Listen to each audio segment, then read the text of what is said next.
Salam sukacita, kasih karunia Tuhan Yesus Kristus menyertai Bapak Ibu Saudara-saudara. Berjumpa kembali dalam renungan harian di hari Minggu tanggal 6 Juli 2025. Mari kita berdoa. Tuhan, Sang Pemilik kehidupan kami bersyukur kepadamu, kami boleh menikmati hari ini, dan kami pun mohon kiranya kami senantiasa dituntun pada kebenaran oleh firman-Mu yang akan kami baca dan renungkan.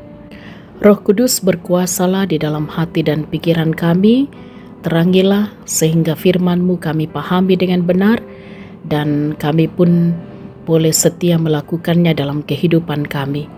Ampuni dosa kami, dalam nama Tuhan Yesus kami berdoa. Amin.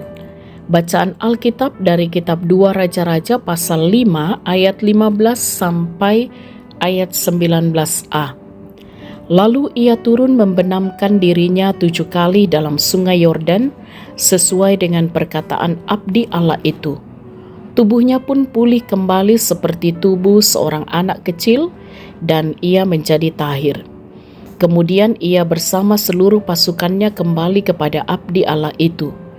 Ketika sampai, ia berdiri di hadapan Elisa dan berkata, "Sekarang aku tahu bahwa di seluruh bumi tidak ada Allah kecuali di Israel. Karena itu, terimalah pemberian dari hamba-Mu." Tetapi jawab Elisa, "Demi Tuhan yang hidup yang aku layani, aku tidak akan menerima apapun." Naaman mendesak Elisa untuk menerimanya, namun ia tetap menolak. Lalu Naaman berkata, "Jikalau demikian, biarlah diberikan kepada hamba-Mu ini tanah sebanyak muatan sepasang bagal, sebab hamba-Mu ini tidak akan lagi mempersembahkan kurban bakaran atau kurban sembelihan kepada ilah lain kecuali kepada Tuhan. Kiranya Tuhan mengampuni hamba-Mu ini dalam hal ini, apabila tuanku masuk ke kuil Rimon untuk sujud menyembah di sana, dan ia bersandar pada tanganku sehingga aku harus ikut sujud menyembah dalam kuil Rimon itu. Kiranya Tuhan mengampuni hamba-Mu ini dalam hal itu." Kata Elisa kepadanya, "Pergilah dengan selamat." Amin. Tema renungan kita ialah bersyukur melalui pertobatan. Atau dalam bahasa Toraja dikatakan, "Mak kure sumanga situang kapeng katobaran." Saudara-saudara yang diberkati oleh Tuhan, orang sakit tentu sangat merindukan kesembuhan. Segala upaya akan dilakukan untuk memperoleh kesembuhan, mulai dari berobat ke dokter praktek, bahkan sampai ke rumah sakit besar. Bagi orang yang sakit, uang bukan lagi sesuatu yang diperhitungkan untuk sembuh, asal bisa sembuh. Itu semua menunjukkan betapa besarnya kerinduan untuk sembuh. Ketika mereka sembuh, mereka akan sangat bersyukur. Saudara-saudara, demikian pula yang dialami oleh Naaman, panglima Raja Aram yang sedang sakit kulit. Naaman berupaya mencari kesembuhan ke banyak tabib dan meminum obat-obatan namun belum memberikan hasil. Naaman pergi ke Israel untuk bertemu Elisa. Naaman diperintahkan untuk mandi sebanyak 7 kali di sungai Yordan dan kemudian sembuh. Naaman dan pasukannya kembali untuk bersyukur dan memberikan hadiah kepada Elisa. Namun di luar dugaan, Elisa menolak hadiah yang diberikan. Ia berkata, "Demi Tuhan yang hidup yang aku layani, aku tidak menerima apapun." Elisa sadar bahwa kesembuhan Naaman adalah pertolongan Tuhan, bukan dirinya sendiri. Naaman kemudian menyadari dosanya, lalu berkomitmen untuk meninggalkan berhala-berhala. Rasa syukurnya dinyatakan melalui pertobatan dan pembaruan hidup. Saudara-saudara yang diberkati oleh Tuhan, kita mungkin pernah mengalami sakit atau pergumulan seperti yang dialami Naaman. Lalu bagaimana cara kita bersyukur kepada Tuhan atas kesembuhan yang diberikannya?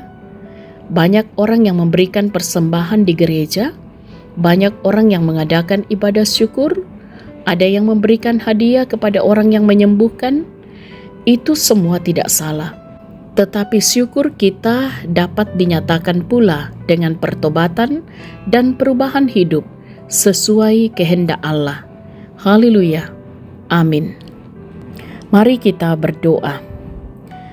Kami bersyukur ya Tuhan, firman-Mu boleh kami baca dan renungkan di hari ini.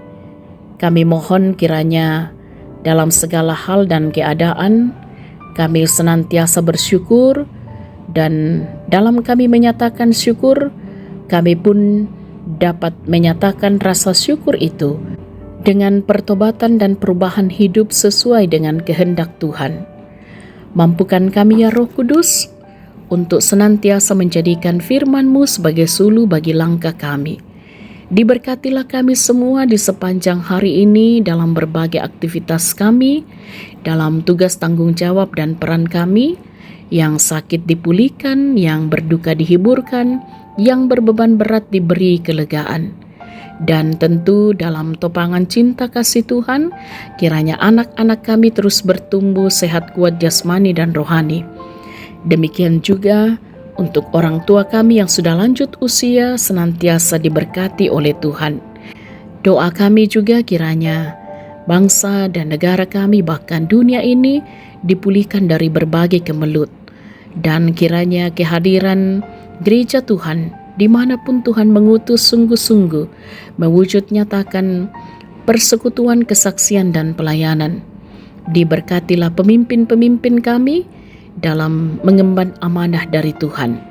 Diberkatilah kiranya saudara-saudara kami dalam sukacita atas berbagai hal yang boleh diraih dalam kehidupan ini, baik itu keberhasilan maupun juga pertambahan usia. Tuhan sempurnakan sukacita setiap anak-anak Tuhan.